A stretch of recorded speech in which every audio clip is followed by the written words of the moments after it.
What's up, YouTube? Capital G here. I hope your body is ready for all of this hype because mine sure as hell is. If you guys have not heard about this, this is a brand new Link monster that's going to be revealed soon in the V-Jump. This is Police Patrol of the Underworld. And yeah, you could kind of tell as soon as you looked at this card that something was familiar about it. I was like, man, that kind of looks like Tour Guide. Maybe that's like Tour Guide's sister or something like that. But yeah, essentially, we're going to be getting a Tour Guide Link monster, and to me this makes a whole lot of sense because, you know, most notably Tour Guide is known for, you know, her ability to go into XC monsters. That's basically what put her on the map. That's what made her at one point the best card in all of Yu-Gi-Oh! And, you know, fetch a $180 price tag, but she is also a one card Link 2. We just don't really see that play that often because, you know, there aren't really that many impressive Link 2s that are very generic. For the most part, you only see her played now kind of like in a few decks, Dark World,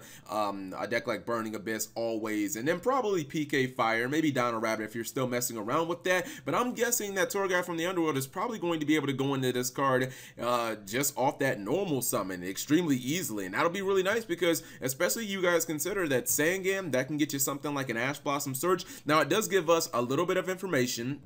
Like, for instance, we know the link points are going to be bottom left and bottom right, which is good. Reminds you of all the attribute link monsters. So, you know, if you're playing Witch's Apprentice, or excuse me, Apprentice Witchling in some of those decks like Dark World or Burning Abyss, you might be able to probably go for this instead and get a little bit more out of it. It gives us a little bit of information as to what she does. We obviously don't know what her stat line is going to be. Konami is keeping that a secret. If you're looking right here and you're like, oh, Cap G, she's vanilla, she ain't got no effect.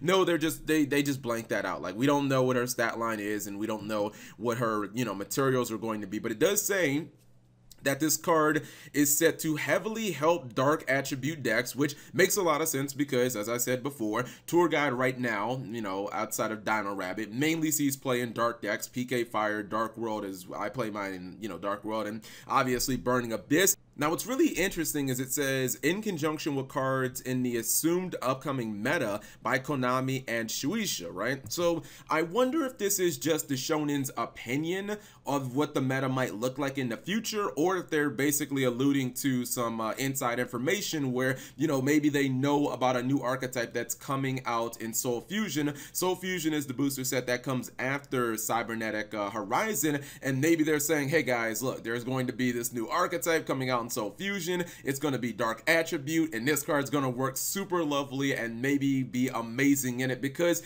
it's just really weird that they would say, you know, hey, there may be, or maybe dark decks are going to be part of the upcoming meta, where right now I don't really see any dark attribute archetypes that are doing a lot in the competitive net. I mean, maybe you can consider like Burning Abyss, but for the most part right now the game is kind of very rainbow. If you look at like Altergeist and True Draco and like the TCG, the attributes are all over the place. You have Goki that's, you know, still popular in the TCG OCG. That deck is obviously Earth attribute. Pendulum Magicians are another one where the monsters you run are kind of all over the place. So I'm really looking for some dark attribute that's done anything, and I'm thinking maybe they're kind of talking about a new archetype that's going to be released. Brandish is another one where Brandish, you know, you got all the different attributes from the Sky Strikers in the extra deck. Right now we don't have a dark Brandish Maiden, so you know what I mean. Is Ray is light, right? I'm pretty sure that she's light and that we don't have a dark one. We have wind, we have water, and we have fire. So yeah, maybe Konami is actually alluding to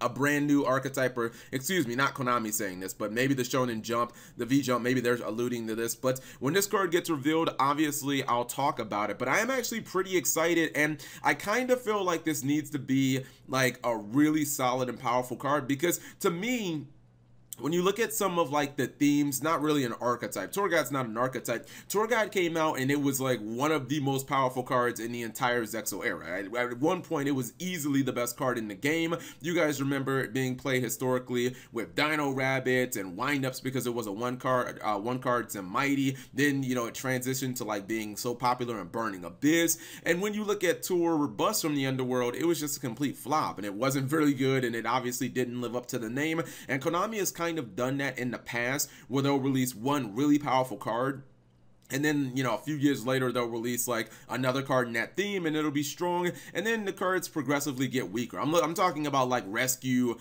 Cat was like an all-world broken card in X-Sabers and, you know, in Synchro Cat. And then Rescue Rabbit defined an entire format. And then they started releasing like Rescue Ferret and Rescue Hamster. And those ones were like, these aren't living up to the name. So I really hope that this lives up to the tour name, the tour theme, because the first card was a home run. Second card kind of sucked, so I'm hoping the third card will be, you know, right back on track, and this card will actually end up being amazing. So what do you guys think? Leave it in the comment section below. Thank you guys for watching. As always, subscribe if you have not already, and again, once the card is actually revealed, of course I will break it down.